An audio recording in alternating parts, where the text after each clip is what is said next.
Bien-aimés, comme ça a été déjà prévu, aujourd'hui c'est le 25, nous sommes appelés à partager notre parole du Seigneur afin que nous puissions affermir notre foi et voir comment nous allons évoluer dans notre forum. Nous disons sincèrement merci à Dieu, lui qui a accepté, lui qui nous a donné le souffle de vie aujourd'hui, car vivre, comme nous l'avons toujours dit, ce n'est pas une convention que nous avons signée avec Dieu, mais c'est juste sa grâce qu'il nous a accordée. Bien-aimés, prions. Dieu, Père de grâce, nous te bénissons encore cette soirée. Toi qui as voulu à ce que nous puissions être en vie aujourd'hui, tous les membres de l'IPFA partout où ils sont en vie. Nous te rendons, Seigneur, grâce. Nous bénissons ton nom, toi qui es l'alpha et l'oméga de notre vie. Dans chaque pays où nous avons le membre de l'IPFA, Jésus, tu nous as protégés. C'est pourquoi nous te disons sincèrement merci, parce que toi, tu es l'alpha et l'oméga, avec action de grâce en disant Amen. Bien-aimés, nous sommes contents d'être encore en vie aujourd'hui. Partout où vous êtes, sentez-vous salués. Partout où vous êtes, sentez-vous aimés. Partout où vous êtes, sentez-vous à l'aise. Nous sommes une famille chrétienne, nous sommes une famille spirituelle, nous sommes unis par le sang de Jésus. C'est ainsi que nous allons partager notre parole de ce soir, qui est tirée dans le livre de 2e Roi, chapitre 7, et verset 3. Comme nous l'avons déjà dit, notre thème d'aujourd'hui, c'est prendre la décision. Il s'agit ici de 4 hommes. Ces 4 hommes ici étaient lépreux. Ils étaient malades dans l'ancien temps, dans l'Ancien Testament, en Israël, tout comme dans d'autres pays.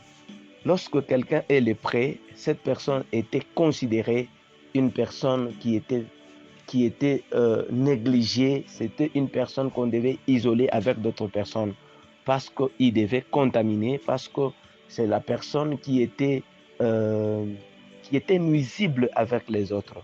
Alors ce 4 hommes ici, ils s'étaient retrouvés hors la porte, ils s'étaient retrouvés hors le camp, ils s'étaient retrouvés hors la ville. On les avait chassés de la ville parce que ces 4 hommes ici étaient malades. Ce n'était pas une maladie qu'on devait guérir pour une petite période. C'était une maladie qui devait leur accompagner au cours de leur vie. Et ces hommes se sont décidés de quitter la ville. Comme ils étaient déjà hors la ville, ils commencent à se dire entre eux-mêmes.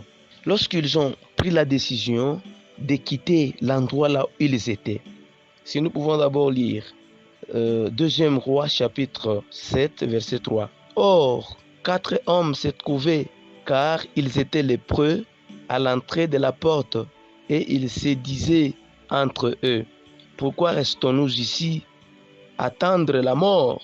Si nous décidons d'entrer en ville, il y a la famine dans la ville et nous y mourrons. Si nous restons ici, nous mourrons de même.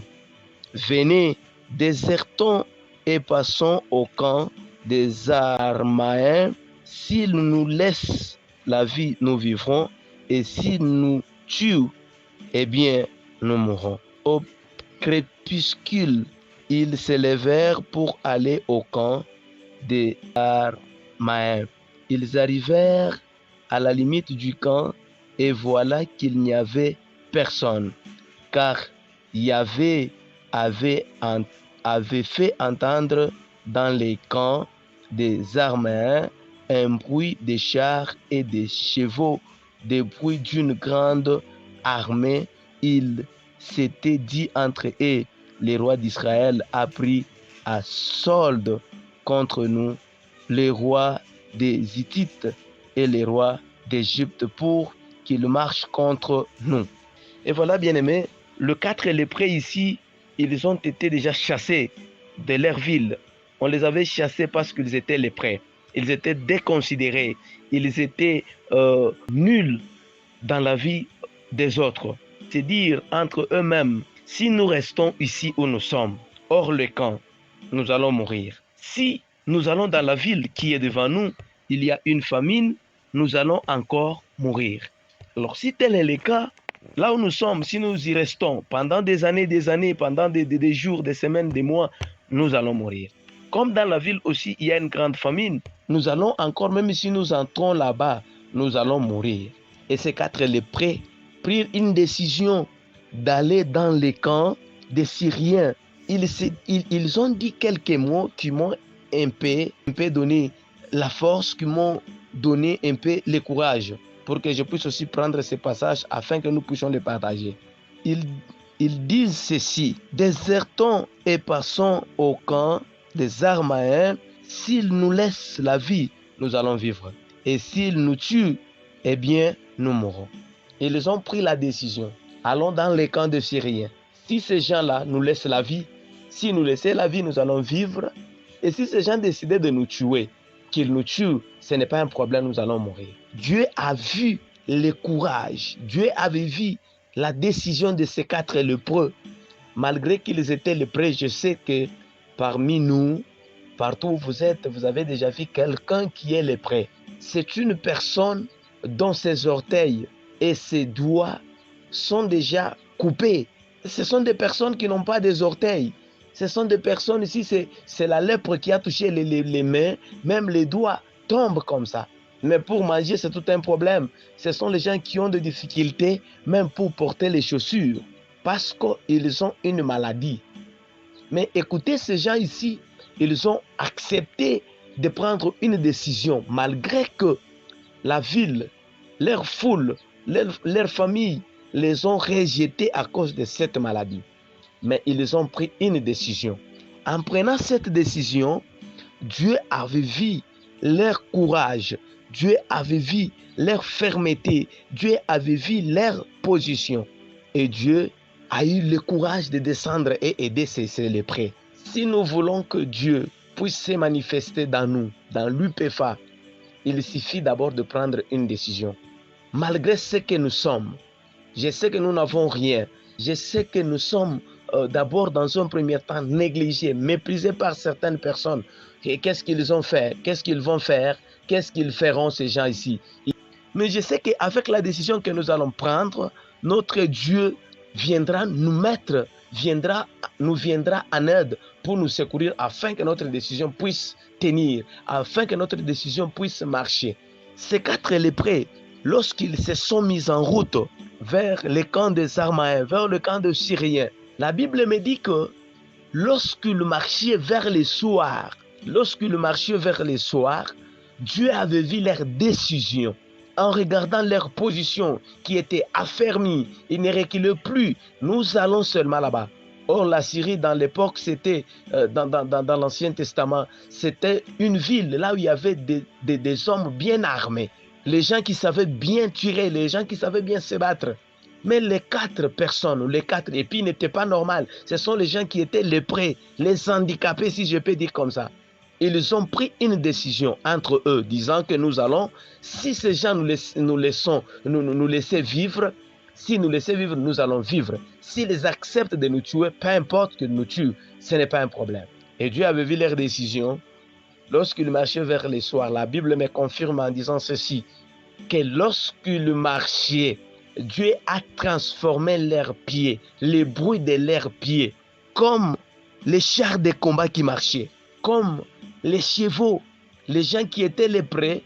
Mais lorsqu'ils ont pris une décision, Dieu est venu entrer dans leur décision pour se manifester afin que ces gens puissent atteindre, puissent aboutir leurs objectifs. Bien-aimés, je sais que l'UPFA est encore dans les néants.